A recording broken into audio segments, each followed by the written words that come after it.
Larry Bird had a way of making you regret guarding him, and he didn't need to say much to do it. But when he did talk, it cut deep. Bird didn't trash talk just for the show.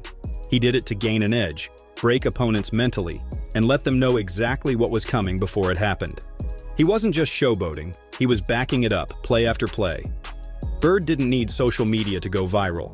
His trash talk traveled through locker rooms, highlight reels, and the stories were passed around by the players who experienced it firsthand. Larry wasn't the most athletic guy, and he didn't have a flashy look. But if you guarded him, he made sure you walked away embarrassed. He told defenders exactly where he'd shoot from, then did it in their face. He dared coaches to send someone better. And sometimes he didn't even wait for the ball to come to him. He'd start running his mouth while walking onto the floor. We're running through the best examples of when Larry Bird flat-out disrespected NBA players, not with cheap shots or dirty plays, but with skill, confidence, and a mouth that never stopped moving. Eddie Johnson wasn't some random role player. He was a confident scorer who knew how to handle himself on the floor. But even that didn't prepare him for a game against Larry Bird, because Bird had a way of taking over before the ball was even tipped. Johnson remembers the moment clearly. The game hadn't even started yet, and Bird walked right up to him, looked him dead in the eye, and then it happened. He walks out, and he just stands next to me, and he leans over and he looks at me. Hey, do you honestly think you gonna guard me?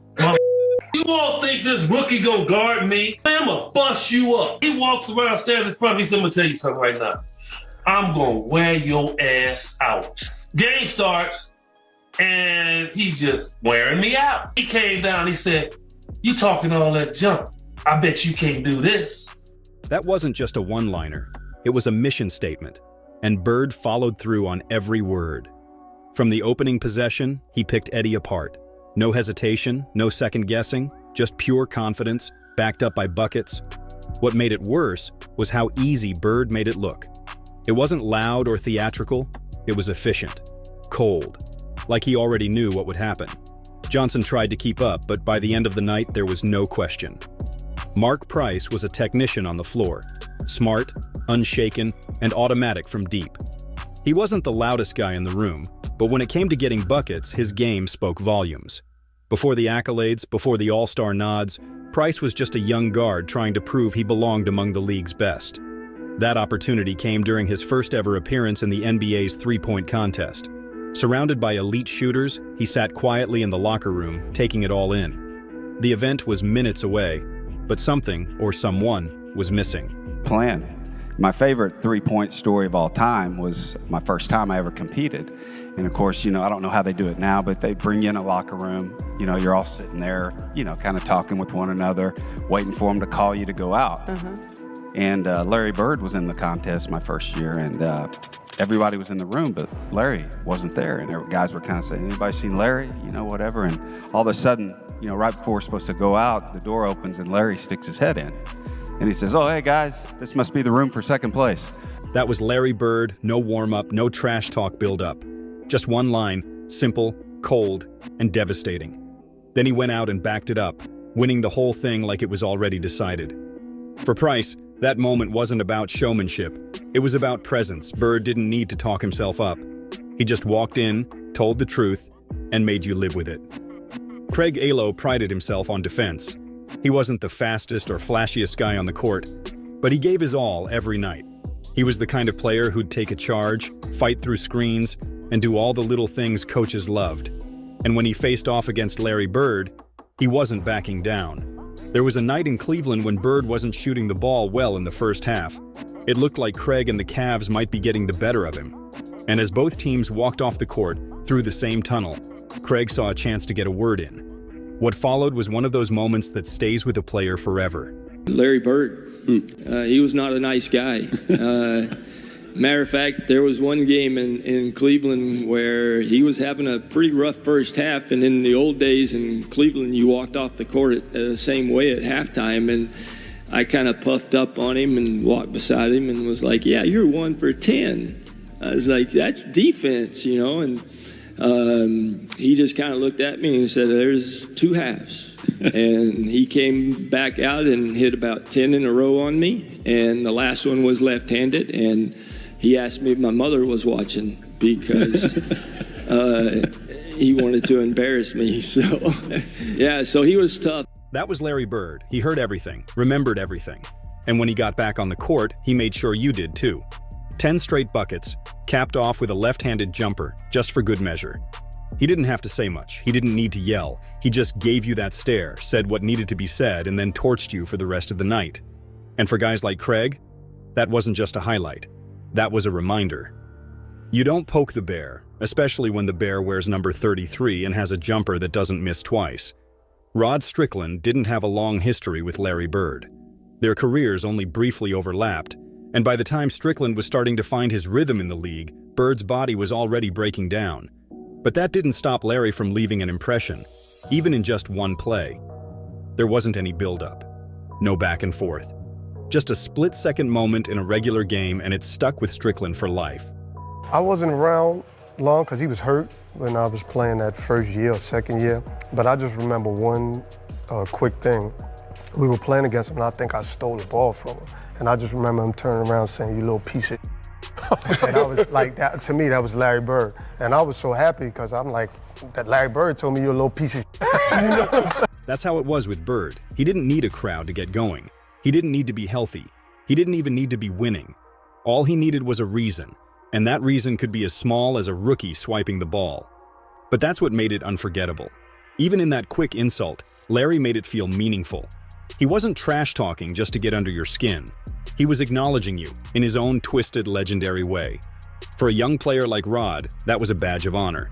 Because when one of the greatest to ever play the game turns and cusses you out, mid-possession, you don't walk away offended. You walk away with a story you tell for the next 30 years. Kevin McHale spent his entire career watching Larry Bird operate from up close, in practice, in the locker room, on the road, and under the lights. If there was anyone who understood how Bird's mind worked, it was McHale. And even he couldn't believe some of the things Larry pulled off. Before one game, the Celtics were hanging around, going through the usual routine. Nothing out of the ordinary. Then Larry stood up, and just like that, the switch flipped. Larry stands up and Larry says, a couple other few choice words, and he says, "I don't know about you guys, but I'm going to take it out on their rear ends." So I was like, "Oh, all right, so let's go." So we go on the floor. Elbert King sitting there, and Larry walks up to Elbert King and goes, "Don't take this butt whooping personally. I've been eating hot dogs all day." And then Albert King looks at him like, "You've been eating hot dogs all day? What's that got to do with me?" And we went out and just hammered him. I mean, we terrorized him. And that was Larry. There was no excuses. I mean, he just played. And I tell you, that was just his competitive nature. That was classic Bird. The man didn't need a pregame ritual, didn't need motivational speeches or warm-up fire. Just a few words, maybe a few hot dogs, and then straight to domination. And what made it more brutal was the way he let his opponents know ahead of time. He wasn't sneaky about it. He'd look you in the eye and tell you what was coming, and then make sure it hit exactly as advertised. Albert King never stood a chance. By the time the game started, Bird had already decided how it was going to end. Because for Larry, being great wasn't enough. He wanted you to know he could play through a stomach full of junk food and still run you off the floor. And somehow, that made it even more disrespectful. John Sally came into the league with swagger. He played hard, talked back, and wasn't afraid of anyone. But even with all the tough talk and intensity he brought, Larry Bird was a different beast. John had played against scorers. He had battled bigs. But Bird? He was something else. A guy who could embarrass you without raising his voice and still hit you with the most disrespectful line of the night. Stack, you know how you play defense, you lean, and then they don't do this anymore, but they punt and they do a fadeaway? Mm-hmm. Right? Everyone did it, right? Guys would bang you and then fade away on one leg, try to be like, Wilt Chamberlain. Larry would hit you and go like this, and then you would fly by. Shot fake. And he'd be like, "Stupid." Stupid. I'm just constantly snapping, saying things like, "Oh my God, I'm gonna give you 50 tonight." You know, he was like, "Oh my God, they're not gonna throw you the ball. They're not gonna throw you the ball." That was Bird at his coldest. Calling you out mid-play, mocking your defense, and then calmly reminding you that your team doesn't even trust you enough to give you the ball back. He didn't need to out-yell you. He just had to outthink you. And when he did, which was almost always, he let you know with one word, one glance, one perfectly timed insult. And that fadeaway? It wasn't pretty. It wasn't fast. But it was unstoppable. You'd lean into it, trying to contest. And by the time you realized what happened, the ball was already floating through the net and Larry was jogging back, shaking his head like it was just another Tuesday. For John, it was a reality check. Because when Larry Bird called you stupid, it wasn't personal, it was just the truth. Shawn Kemp came into the NBA like a storm. Athleticism off the charts, swagger through the roof. He was dunking on grown men with the kind of authority that made veterans take notice. And apparently, Larry Bird had been taking notes even before Kemp ever stepped on an NBA court. Most rookies might get a head nod, maybe a cold shoulder, but not Kemp. Larry had done his homework, and right from tip-off, made it known that this wasn't going to be a casual introduction. Well, first of all, he asked me to jump ball. He said, "You the cat that broke all my records in high school, right?" And I was like, "Yeah, that's me." He goes, "Yeah, you're the one that used to dunk my brother too, right? Like Eddie." And I was like, "Yeah, that's me." He said, "I got something for you tonight." So every shot he was calling, at the defensive end, he would tell me, he'd be like, "When I get down to the other end, I'm gonna pump fake you, get a hand one on you, look at you, go off the glass." That's how cold Larry Bird was. Bird didn't just know who Kemp was, he knew where he came from, who he played, and even who he dunked on. And just like that, what should have been a routine tip-off became a challenge. And Bird didn't waste any time. Possession after possession, he went at Kemp with the kind of confidence that left no doubt. He called the shot, he called the move, and he even told Kemp how he'd react afterward. That's next-level stuff. Most players try to surprise you. Larry told you the blueprint and then dared you to stop it. For Shawn Kemp, that game wasn't just a welcome to the NBA. It was a reminder that no matter how athletic you were, no matter how loud the hype got, Larry Bird could still take you apart piece by piece with a pump fake and a look. And the worst part? You saw it coming, and you still couldn't stop it. Byron Scott had seen his share of trash talkers.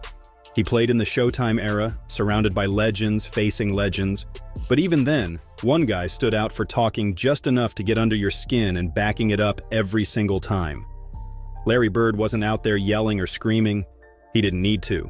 He'd wait for the right moment, hit you with a perfectly timed line, and then make you look silly for even trying to guard him. Larry Bird talked more trash on the basketball court than anybody I've ever played against. And he told me two things one game. You know, our rotations, double teaming Kevin McHale always had to rotate to the corner, and Larry Bird was the one shooting it. You know, so he shot one, and I mean, I'm trying to block this shot, and he would just tell me, "Scott, you're a little too late." You know, a little too late. That's all it took. Just 5 words, said in rhythm with a jumper already on its way in. Not shouted, not barked, just dropped on you like a smooth insult from someone who's done this 1,000 times. Because with Larry, the moment didn't need to be loud. It just needed to sting. Scott was doing everything right, rotating, contesting, closing out. But Bird didn't care. He knew where the ball was going, knew how to get there, and knew exactly when to remind you that it was already too late. And when it came to trash talk, that was Larry's gift. He didn't just beat you. He let you feel it as it happened.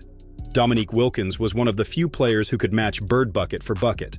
A pure scorer, a high flyer, a competitor who didn't get scared easily.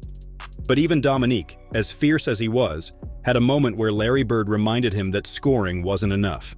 They were in the middle of a game, trading buckets, jawing back and forth. Wilkins wasn't backing down.